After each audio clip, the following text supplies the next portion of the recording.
spirituel, c'est important. Mais qu'est-ce qu'un père? Qu'est-ce qu'une mère?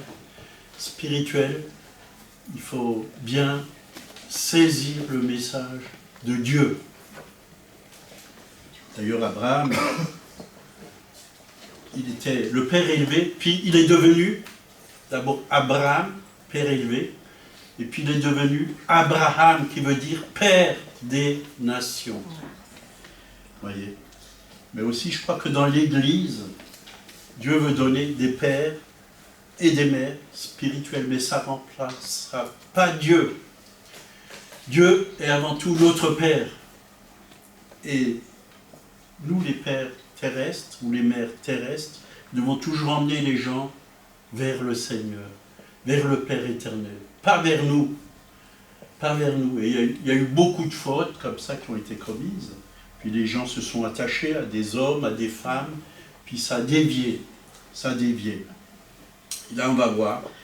Dans 2 Rois, chapitre 2, versets 9 à 14, lorsqu'ils eurent passé, Élisée dit, Élie plutôt dit à Élisée, demande ce que tu veux que je fasse pour toi, avant que je sois enlevé d'avec toi. Et Élisée répondit, qu'il y ait sur moi, je te prie, une double portion de ton esprit. Élie dit, tu me demandes une chose qui est difficile, mais si tu me vois pendant que je serai enlevé d'avec toi, cela t'arrivera ainsi, sinon cela n'arrivera pas. Comme il continuait à marcher en parlant, voici un char de feu et de chevaux de feu qui les séparèrent l'un de l'autre. Et Élie monta au ciel dans un tourbillon. Élisée regardait et criait, mon père, char d'Israël et sa cavalerie. Et il ne le vit plus. Saisissant alors ses vêtements, il les déchira en 2 morceaux et il releva le manteau qu'Élie avait laissé tomber. Puis il retourna et s'arrêta au bord du Jourdain. Il prit le manteau qu'Élie avait laissé tomber et il frappa les eaux. Et où il est, et dit, où est l'Éternel, le Dieu d'Élie? Lui aussi, il frappa les eaux qui se partagèrent ça et là, et Élisée passa. Donc là, on peut voir que Élie et Élisée, donc c'est presque le même mot, mais il y a un Élie, Élisée. Donc. Et moi, ce que j'ai retenu, déjà depuis un bon moment, qu'est-ce que Élie a dit? Il voulait une double. Élisée voulait une double portion du Saint-Esprit que Élie avait. Et là, on voit, il y a un langage de paternité. Élisée regardait et criait « Mon père, mon père ». Oui, mon père, mon père.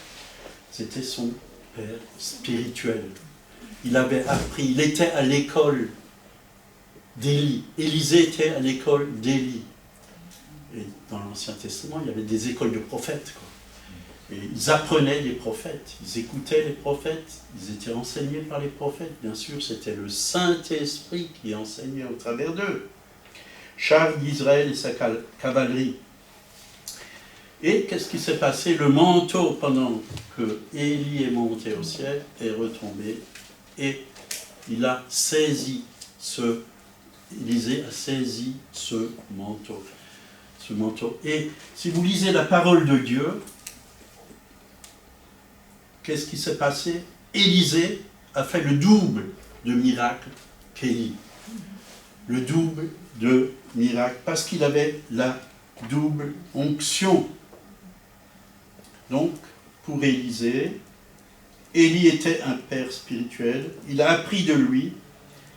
Résultat, l'onction, le manteau qui était sur Élie est retombé sur Élisée.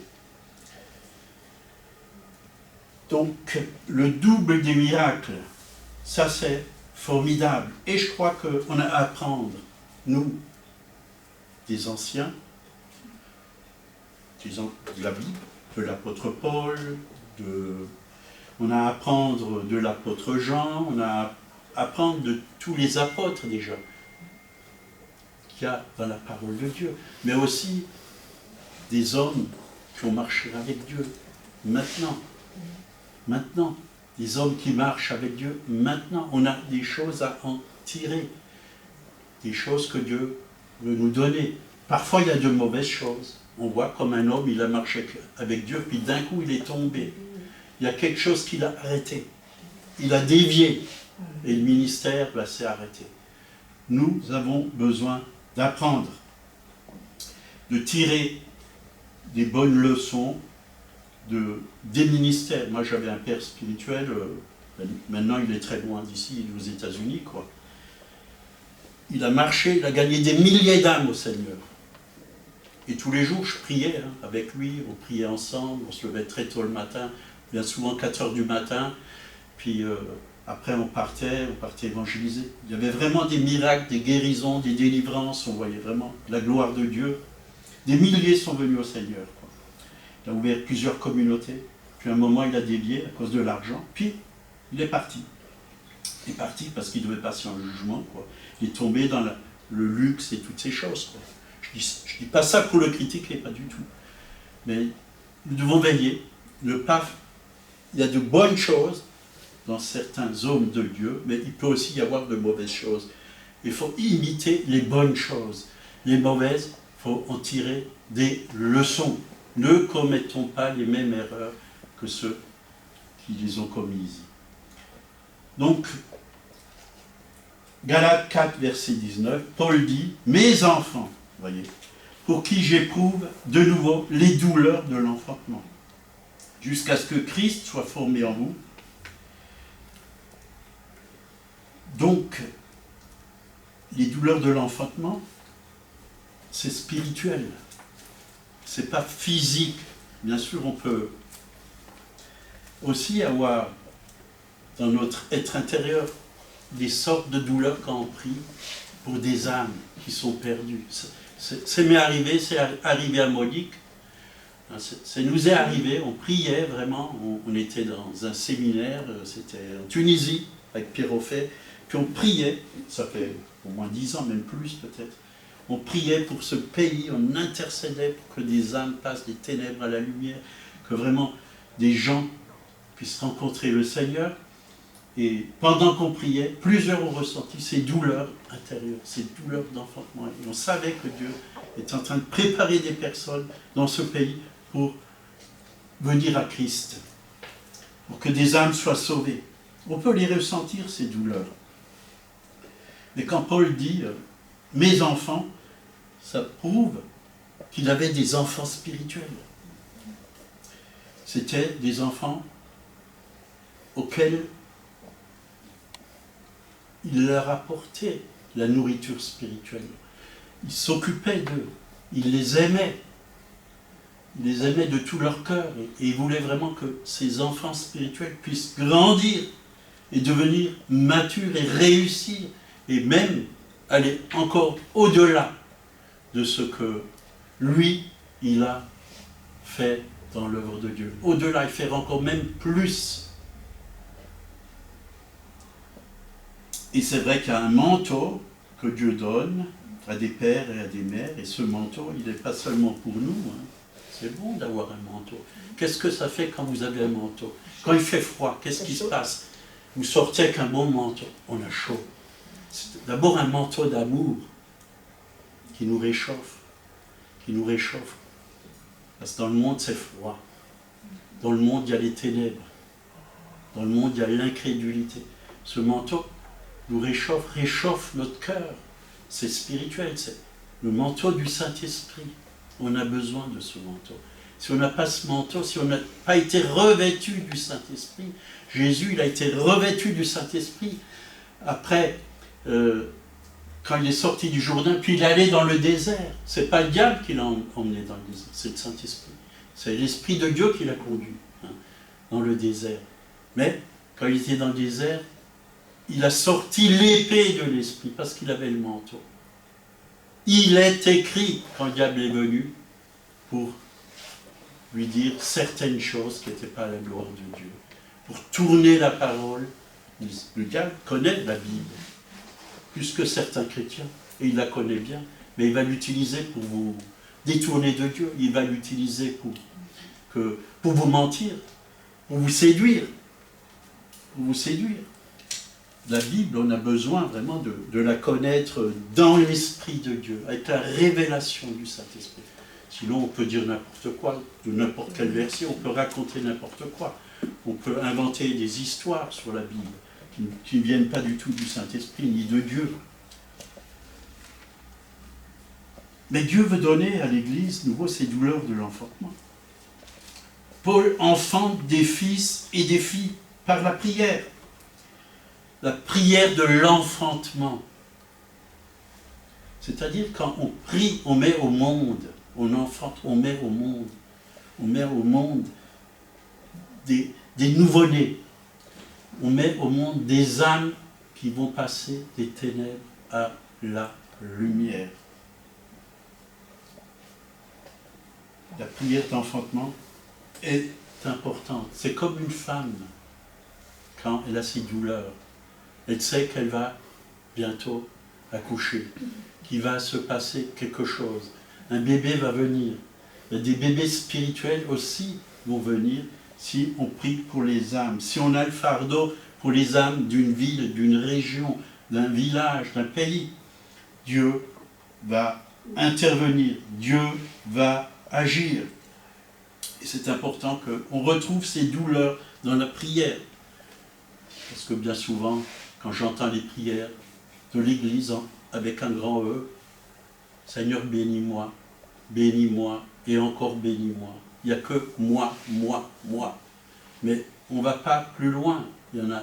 Dieu nous a déjà bénis, nous avons déjà été bénis de toutes les bénédictions spirituelles dans les lieux célestes en Christ. Nous devons prendre toutes ces bénédictions.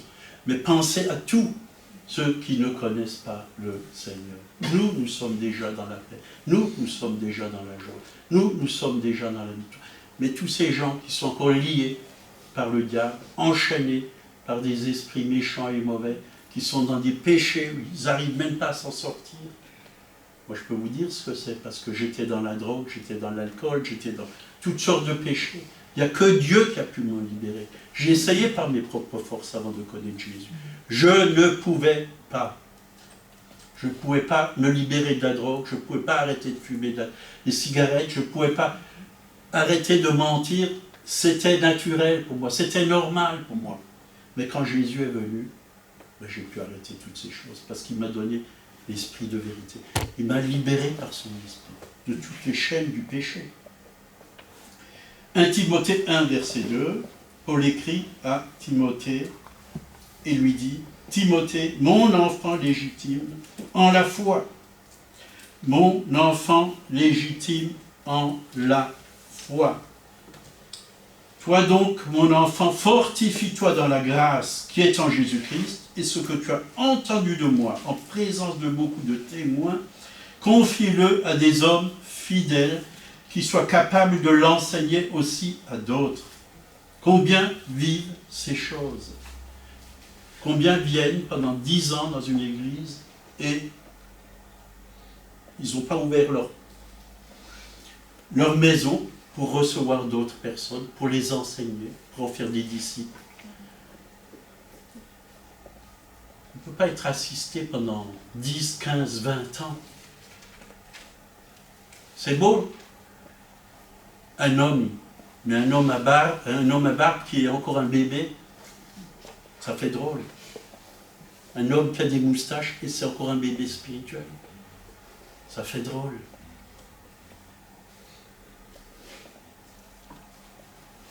Il faut que l'Église se réveille, qu'elle soit capable d'enseigner ce qu'elle reçoit. Moi, quand je reçois quelque chose, je médite sur ce que je reçois. Quand c'est un message, une prédication, je médite, je travaille. Et puis, quand Dieu me demande de l'apporter, je l'apporte.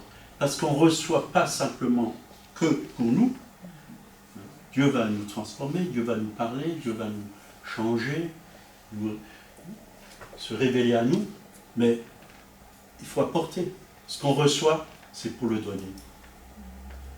Donnez, et il vous sera donné. Et quand tu donnes, tu reçois. Et moi, j'ai réalisé une chose, plus je donnais de ce que Dieu me donnait, plus Dieu me donnait à moi. Plus Dieu me donnait, plus les révélations viennent. Plus on donne, plus on reçoit. Et Paul, il parlait à qui? À l'église des Corinthiens, comme on l'a entendu ce matin à la Sainte-Seine. À l'église des Corinthiens. 1 Corinthiens 4, 14 à 16, ce n'est pas pour vous faire honte que j'écris ces choses, mais je vous avertis comme mes enfants bien-aimés. Vous voyez, l'apôtre Paul, il aimait. Il n'était pas là pour donner des coups de matraque à ceux qui ont fait des fautes, hein. Mais il était là, il les aimait. Et il voulait les voir grandir. Il voulait les voir devenir matures. Il voulait voir des hommes et des femmes qui marchaient non selon la chair, mais selon l'esprit. Quand vous auriez 10 000 maîtres en Christ, vous n'avez cependant pas plusieurs pères, puisque c'est moi qui vous ai enfanté en Jésus-Christ par l'Évangile. Je vous conjure donc, soyez mes imitateurs. Paul pouvait le dire, parce qu'il avait mis au monde plein de personnes. Beaucoup sont venus à la foi à cause de son témoignage. Beaucoup ont été enseignés par l'apôtre Paul. Il s'occupait vraiment. Et c'était vraiment un père pour l'Église, un père spirituel. Philippiens, chapitre 2, verset 22, vous savez qu'il a été mis à l'épreuve en se consacrant au service de l'Évangile avec moi, comme un enfant avec son père. Donc, il parlait de Timothée. Timothée et Paul servaient le Seigneur ensemble. Ensemble, il y avait une communion entre Timothée et son père spirituel. Il y avait une communion, il y avait aussi la franchise. Vous voyez, il disait les choses telles qu'il les vivait. S'il avait un problème, il en parlait, il recevait la prière. Et il recevait même des dons spirituels. Quand l'apôtre Paul a prié pour Timothée, il lui a communiqué même des dons spirituels. C'était son vrai père spirituel. Aujourd'hui, beaucoup veulent être seuls. Seuls. On vient à l'église, puis après on rentre à la maison. Voilà. Mais on ne veut pas parler avec les autres. On ne veut pas parler avec un frère ou une sœur qui va peut-être avoir un problème dans votre vie. Vous avez peur d'en parler. Vous avez peur qu'on vous juge. Mais un vrai serviteur de Dieu, il ne va pas vous juger, il va vous aider. Il va vous aimer, il va vous aider. Et vous allez être libérés si vous acceptez vraiment les conseils qu'il vous donne. 1 Thessaloniciens 2, 11. Vous le savez aussi, nous avons été pour chacun de vous ce qu'un père est pour ses enfants. Ce qu'un père est pour ses enfants. Je pense que Paul, c'était un bon père. Un bon père. Parce qu'il connaissait le Père céleste. C'est pour ça qu'il pouvait être un bon père. Il connaissait le cœur du Père. Et quand on connaît le cœur du Père, et qu'on reçoit du cœur de Père, cette bonté, cet amour, cette douceur, cette compassion pour les autres, ben, on va aussi devenir de bons pères spirituels. On va aider. Bien sûr que, avant tout, c'est Dieu notre Père. Donc, il était un bon père pour ses enfants, vous exhortant, vous consolant, voyez, vous consolant, il consolait, voyez, vous conjurant de marcher d'une manière digne qui vous a appelé à son royaume et à sa gloire. Marchez vraiment comme des témoins, de véritables témoins de Jésus-Christ. Mais avant d'être un père, on est tous des fils ou des filles. Avant d'être une mère, vous êtes une fille. vivez déjà votre vie de fils et de fille. Et ayez une relation de fils envers votre Père céleste, ou de fille envers votre Père céleste. Ouvrez-vous à votre Père céleste. Dites-lui tout. Dites-lui tout. Et moi, quand je m'occupe de quelqu'un, quelqu'un qui a des problèmes, je lui dis toujours, tu mets tout sur la table et on va prier pour chaque chose, une après l'autre. Tu mets tous tes problèmes, tous tes soucis, toutes tes craintes, tout ce qui est bon et mauvais, tu les mets sur la table. C'est pas moi qui va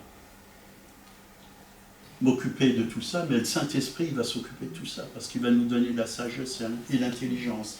Mais il va aussi nous donner l'autorité, peut-être pour couper avec l'épée de l'Esprit certaines choses de la vie, qui ne sont pas à la gloire de Dieu, des choses qu'on doit abandonner.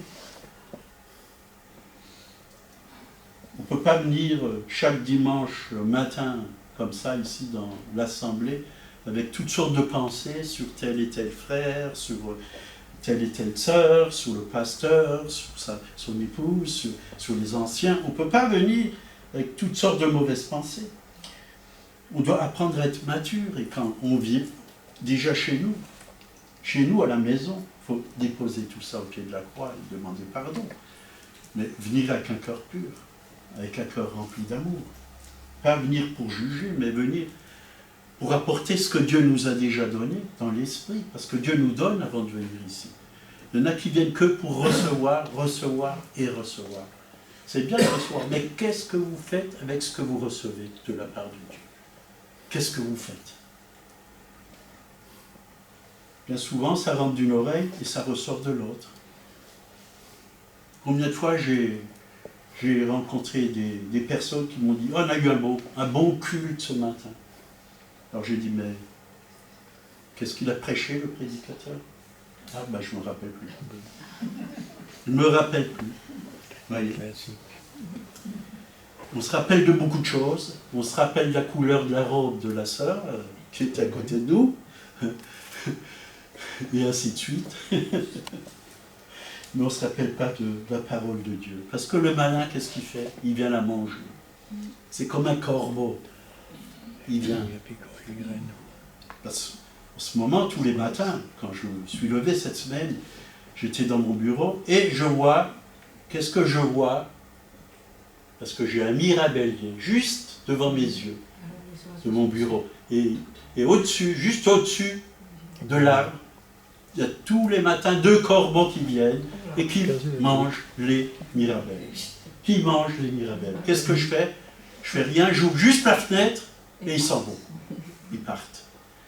Quand le corbeau vient pour vous manger tout, la Bible dit, je serre ta parole contre mon cœur ou dans mon cœur, de peur de pécher contre toi.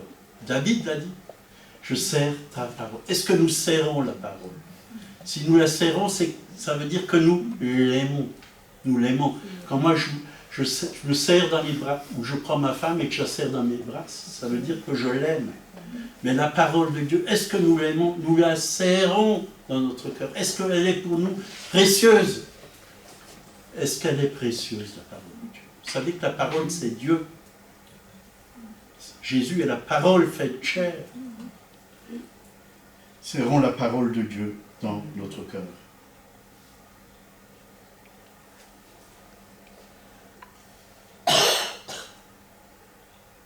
Donc il y a aussi eu beaucoup d'abus dans ces enseignements sur les pères et les mères spirituels.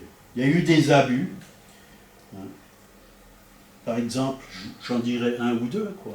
Père spirituel qui vient et dit, bon, mais maintenant que tu es ma fille ou tu es mon fils spirituel, il faut que tu me donnes ta dîme, à moi personnellement. Ça existe. Pas ici, parce que j'ai jamais dit ça à qui que ce soit. La dîme, elle revient au Seigneur. Elle est pour le Seigneur. Le 10e, c'est pour le Seigneur. Elle n'est pas pour moi. Elle n'est pas pour moi. Ça, c'est des abus.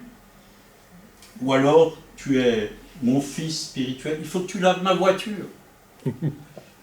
Il faut que tu bêches mon jardin. J'ai déjà entendu ça. Il faut que tu me portes les valises. Si quelqu'un veut le faire, il peut le faire. Mais ne faut pas abuser de ces personnes. S'il a envie de le faire de son propre corps, qu'il le fasse. Si quelqu'un est âgé, bien sûr, un serviteur de Dieu qui part en voyage, il va prendre l'avion, il a des valises lourdes, c'est bien peut-être de l'aider, quoi. Mais maintenant, ce qu'il y a de beau, c'est qu'il y a des roulettes sur les valises. C'est plus si lourd que ça. Il faut faire attention. Il faut faire attention. Il ne faut pas faire la volonté de l'homme. Il faut faire la volonté de Dieu. C'est ça qui est le plus important. Il y a eu toutes sortes d'abus. Hein, quand j'ai déjà entendu dans des info-chrétiens qu'un pasteur il a abusé de femmes, il a couché avec elles, soi-disant c'était le père spirituel. Quoi. Ça va loin tout ça. Et ça fait un mauvais témoignage, un très mauvais témoignage. Pour ça j'ai dit au groupe des anciens, là, c'était la semaine dernière, hein, qu'on s'est rencontrés, non lundi, on s'est rencontrés chez Bertrand. J'ai dit, faites attention, vous les hommes, ne prenez pas les femmes comme ça dans les bras, en les serrant. Parce que vous ne savez pas ce qui se passe dans la tête, déjà dans la vôtre, et dans leur tête. Vous ne savez pas ce qui se passe. Saluez-vous, dit la parole de Dieu, d'un saint baiser. Un saint baiser. Hein, Monique, elle sait ce que c'est. Hein. Un saint baiser. Voilà. On ne va pas trop serrer les gens dans les bras et les caresser encore avec les mains. Il faut faire attention. Parce qu'il y a eu des déviations aussi avec ça. Je ne dis pas qu'on ne peut pas le faire si Dieu un jour montre qu'on peut le faire. Moi, quand je vois une femme maintenant qui n'a pas eu de père, j'appelle Monique, je dis à Monique, serre-la dans tes bras. Serre-la dans tes bras. Au début, je l'ai fait, oui. Mais le Seigneur m'a dit, cesse de faire ça, tu es un homme. Respecte ces femmes, aime-les. Tu as une femme, elle peut s'en occuper. Elle peut s'en occuper. C'est bon d'avoir une bonne relation avec vos fils ou vos filles spirituelles, mais moi je crois que les femmes devraient s'occuper des femmes et les hommes devraient s'occuper des hommes. Parce qu'il y a des choses que des femmes ne peuvent pas dire à des hommes. Et des choses que les hommes ne peuvent pas dire à des femmes. Parce qu'il y a des problèmes masculins qu'on ne peut pas dire à des femmes. Ça ne les intéresse pas d'ailleurs. Puis ils ne connaissent pas ce genre de problème. Alors, que les femmes s'occupent des femmes et les hommes des hommes. Ça, c'est la volonté de Dieu. C'est vraiment la volonté de Dieu. Si on veut, il faut qu'on se garde du péché. Il faut qu'on fasse attention à ce qu'on fait. On doit, déjà nous les anciens, on doit être des modèles. Des modèles. Les anciens ou anciennes, on doit être des modèles. On peut aimer un homme ou une femme de Dieu, mais pas l'idolâtrer. Parce que ça va vite. Ça va vite. On a élevé des hommes. Mais quand ces hommes sont tombés, qu'est-ce que ça a donné? Vous avez été déçus, vous avez été attristés, ça vous a fait du mal. Et pourquoi certains hommes sont tombés? Parce qu'on les a tellement élevés, alors que c'était des êtres humains. Il n'y a que Dieu qui a le droit d'être élevé. Et puis si un homme doit être élevé, c'est Dieu qui l'élève. Celui qui s'abaissera sera élevé, dit la parole de Dieu. Mais s'abaisser devant Dieu. S'abaisser, ça peut être prendre la serpillière aussi, et voilà. Et passer la serpillière dans la salle de culte, ou nettoyer les toilettes, ou autre chose. Autre chose, nettoyer les vies. S'abaisser, c'est servir. C'est servir avec tout son cœur. Même si vous êtes banquier, vous avez le droit de passer la serpillière dans la salle. C'est pas parce que vous avez un métier... les banquiers ne sont pas meilleurs que les autres. Ils ont aussi une chair et ils peuvent aussi tomber. Ils doivent aussi veiller. Donc, on peut respecter et honorer les pasteurs ou les serviteurs de Dieu. Et c'est ce que Dieu désire. Mais pas au point de leur lécher les chaussures. Ou les bottes. Elle dit des bottes. Moi, c'est rare que je porte des bottes. Ça peut être les chaussures. C'est une expression. Alors, je peux vous dire que Dieu est le meilleur Père spirituel qui soit. Il ne va jamais vous décevoir. L'homme va vous décevoir, mais pas Dieu. Un homme, une femme peut te décevoir. Dieu est le meilleur Père spirituel. Et c'est bon de venir à lui. Bien sûr, un enfant, il a besoin de quelqu'un. Souvent, on m'écrit comme ça, sur Internet, surtout des jeunes convertis, des petits messages. Qu'est-ce que tu en penses de ce passage? Qu'est-ce que ça signifie? Je ne le comprends pas très bien. Alors je réponds parce que c'est un enfant, il ne comprend pas. Il a besoin de comprendre. Ça m'arrive souvent.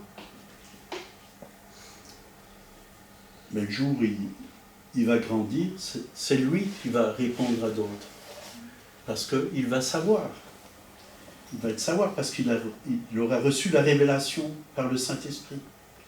Ésaïe 64, verset 7. Cependant, ô Éternel, tu es notre Père. Nous sommes l'argile, c'est toi qui nous as formés. Nous sommes tous l'ouvrage de tes mains. Vous voyez, nous sommes l'ouvrage des mains de Dieu. Dieu, il sait comment nous modeler. Il est le potier. Il sait comment nous guérir, nous transformer, comment enlever quelque chose de notre vie et mettre autre chose à la place. Il va enlever la haine, il va mettre l'amour. Il va enlever l'angoisse, il va mettre la paix.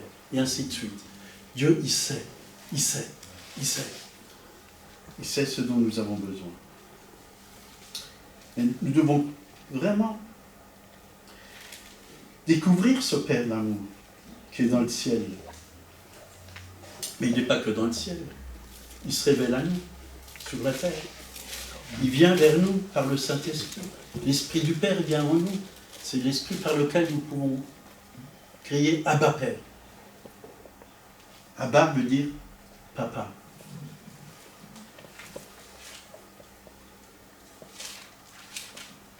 Jean 14, versets 6 et 7. Jésus lui dit, je suis le chemin, la vérité et la vie. Nul ne vient au Père que par moi. Donc, on a un chemin pour aller vers le Père. C'est Jésus. Allons vers le Père. C'est par le sang de Jésus que nous avons un libre accès au trône de la grâce. Venons vers le Père.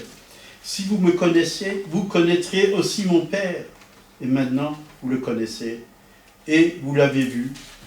Découvrez votre Père. Jésus était l'image parfaite du Père sur la terre, parce qu'il avait le cœur du Père. Il était toujours en communion avec le Père. Il ne faisait que ce qu'il voyait faire au Père.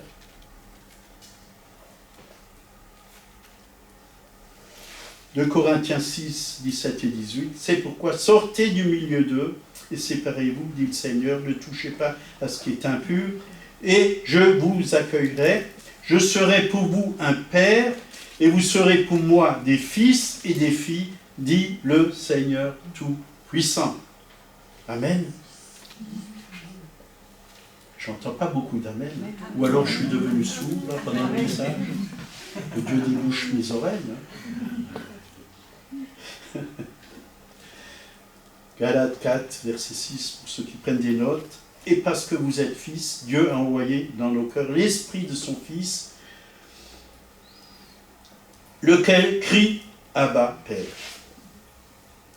Luc 12, verset 32. Ne crains point, petit troupeau, car votre Père a trouvé bon de vous donner le royaume. Ça, c'est merveilleux. Dieu veut nous donner son royaume. Dans le royaume de Dieu, il n'y a que de bonnes choses. Que de bonnes choses. Par la nouvelle naissance, nous sommes rentrés dans le royaume de Dieu. Mais il y en a beaucoup, ils voient le royaume de Dieu, ils voient, mais ils ne rentrent pas. On peut voir de belles choses. Moi, quand j'étais à Berlin avec Monique, il y a une sœur chrétienne qui nous a dit, je vais vous montrer le plus bel hôtel de Berlin. Tout était en marbre, luxueux. Les présidents, les rois venaient y vivre. Et elle ne nous a pas dit, vous pouvez regarder là, par le trou de la serrure ou par la vitre là, vous pouvez voir comment c'est. Non, elle nous a fait rentrer. Elle nous a fait rentrer. On est allé partout. C'était très très beau. Hein. Tout. Vraiment quelque chose de très très beau. Quoi. Du marbre partout, et puis voilà. Tout était nickel, je peux vous dire. Nickel. Il n'y avait pas d'étage comme ici. C'était nickel. On était bien accueillis, bien reçus, parce qu'elle avait demandé si on pouvait faire une visite. Et ils ont dit oui.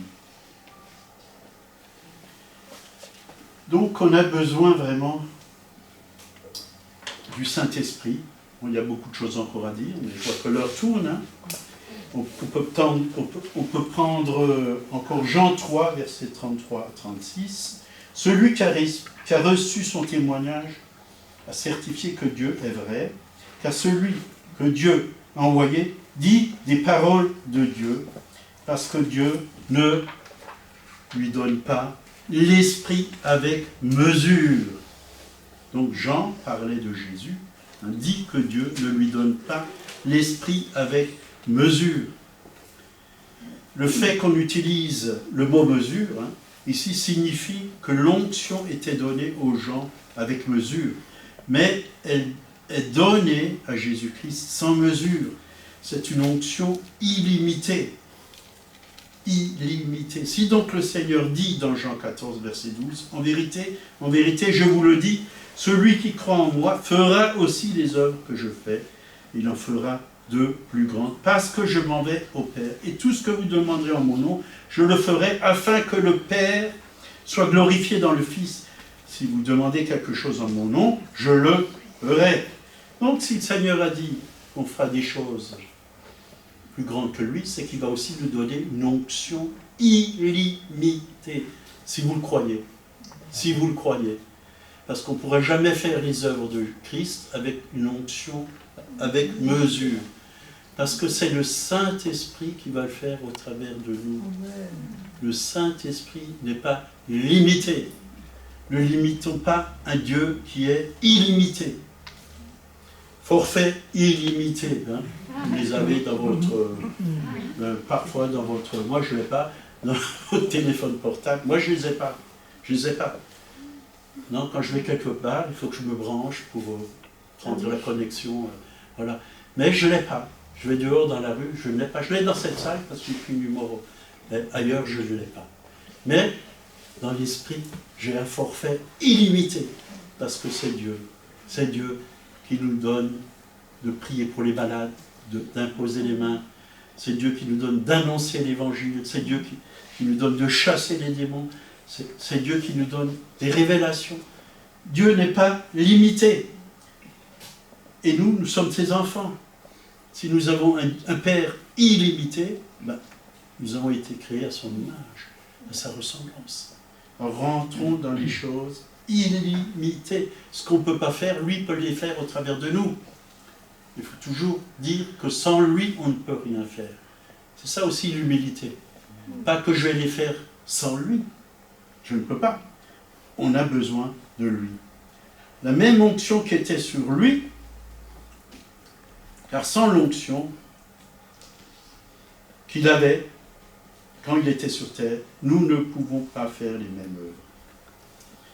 Il a dit, celui qui croit en moi fera aussi les œuvres que je fais.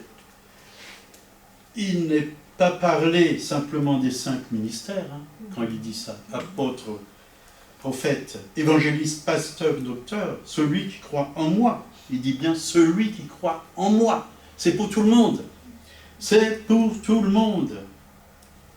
Et il en fera de plus grandes, parce que je m'en vais au Père. Et pourquoi de plus grandes? Parce que le Saint-Esprit vient. Et le Saint-Esprit n'est pas limité. Dieu se manifestait quand Jésus était sur terre, au travers de lui. Et il donnait pouvoir à ses disciples pour annoncer l'évangile, chasser les démons, ressusciter les morts, guérir les malades, ainsi de suite. Mais maintenant, depuis la Pentecôte, le Saint-Esprit a été répandu sur toute chair.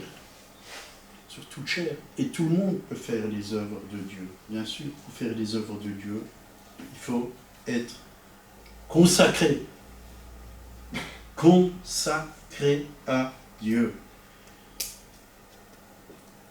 2 Corinthiens, on va s'arrêter là, chapitre 3, versets 17 et 18. « Or, le Seigneur, c'est l'Esprit, et là où est l'Esprit du Seigneur, là est la liberté. » La liberté. Ça ne veut pas dire que là où est l'Esprit du Seigneur, qu'on va faire n'importe quoi. Je suis libre pour faire n'importe quoi. Non, pas du tout. Pas du tout. Dieu est un Dieu d'ordre. Il faut faire ce que Dieu veut qu'on fasse. Dans une église, il y a de l'ordre. Dans une armée, il y a de l'ordre. Tout le monde ne prend pas son fusil et tire n'importe où. Chacun, tout est bien coordonné. Tout est bien dirigé. Une armée marche d'un seul cœur, d'une seule âme. Il y a un chef. Il y a quelqu'un qui donne la direction. C'est pareil dans l'Église. Dieu met des personnes qui écoutent le Saint-Esprit. C'est le Saint-Esprit qui donne les directions. Parce que l'Église, c'est qui? C'est Christ. C'est Christ. Il est le chef de l'Église. Il est la tête de l'Église. Ce n'est pas le pape, le chef. Je peux tout de suite vous le dire, ce n'est pas le pape. Même si on dit dans l'Église catholique que le pape, c'est le chef de l'Église, c'est un grand mensonge, un gros mensonge. C'est Jésus-Christ, le chef de l'Église. Il est la pierre angulaire. On construit sur Christ, pas sur un homme. L'Église n'appartient pas à Paul Barbarino. Même cette assemblée, elle ne m'appartient pas, elle appartient au Seigneur. Dès le début, j'ai dit, Seigneur, ce n'est pas mon Église, c'est la tienne. Tu fais ce que tu veux. Tu fais ce que tu veux. Si un jour tu veux m'enlever, tu m'enlèves. Et si un jour je dois partir, aller ailleurs, je partirai ailleurs. C'est toi qui es le chef. J'écoute au chef qui est Jésus-Christ. Nous tous, on continue le même verset, là, verset 18. Nous tous, qui, le visage découvert, contemplons comme dans un miroir la gloire du Seigneur. Nous sommes transformés en la même image de gloire en gloire, comme par le Seigneur. Comme d'un visage découvert. Il n'y a plus de voile sur notre visage. Dieu a enlevé le voile. On sait qui est Jésus. On sait comment il veut nous guider. On sait qui il est. On est en communion avec lui. On le contemple et on est transformé de gloire en gloire en la même image. Comme par le Seigneur l'Esprit. Alléluia. Dieu veut manifester une gloire encore plus grande. Plus grande. Et je le crois que dans les derniers temps, Dieu va faire des choses beaucoup plus grandes. Parce que la gloire de la deuxième maison sera plus grande que la première. C'est la Bible qui le dit. Le dernier réveil, ça sera un réveil mondial. Mondial. Et après, ça sera la fin. Jésus va chercher son Église. Son épouse. Je ne dirais même pas son Église, mais son épouse. Son épouse. Tout le monde ne sera pas spécialement enlevé, mais l'épouse. Il y en a qui sont des vierges sages, qui sont remplies d'huile, d'autres, ça sera des vierges folles. Hein. Ils n'auront pas assez d'huile pour être enlevés. Mais ça sera trop tard. Ça sera trop tard. Soyons remplis de l'huile du Saint-Esprit ce matin. Amen. On arrête là, parce qu'il faut qu'on parte après. On va manger et on va partir. On ne prend pas l'avion, on prend la voiture.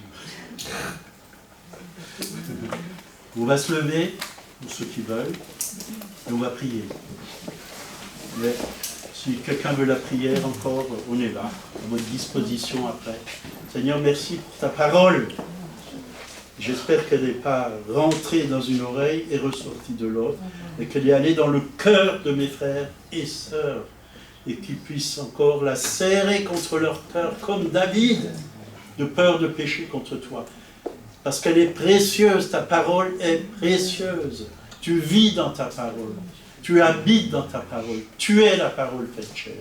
Merci Seigneur que nous puissions vraiment pratiquer la parole. Que nous ne soyons pas des auditeurs oublieux Seigneur, mais que nous puissions vraiment marcher selon l'Esprit et selon la parole. Parce que la parole de Dieu est toujours confirmée par le Saint-Esprit. Ce que ta bouche dit, ta main l'accomplit Seigneur. Merci Seigneur pour mes frères et sœurs. Oui, tu veux vraiment lever une église mature, Seigneur. Tu veux qu'on ne soit plus des bébés, oui. Tu veux qu'on quitte le bébéisme, pour qu'on soit des hommes et des femmes matures, adultes. Oui. Merci, Seigneur. Apprends-nous à marcher dans la victoire. Apprends-nous à marcher dans ta gloire. Apprends-nous à marcher dans ta vérité. Que nous ne puissions plus écouter les mensonges de l'ennemi. Parce qu'il est là pour voler, égorger, détruire. Seigneur, que ceux qui sont malades puissent te donner encore ce matin leur maladie, qu'ils puissent te donner, s'ils ont été mentis, toutes ces choses qui les ont troublés, s'ils sont dans l'angoisse, que ces angoisses soient ôtées maintenant, dans le nom tout-puissant de Jésus, Seigneur. Oui. Tu guérisses encore les malades par ton esprit, par ta parole, par ta puissance.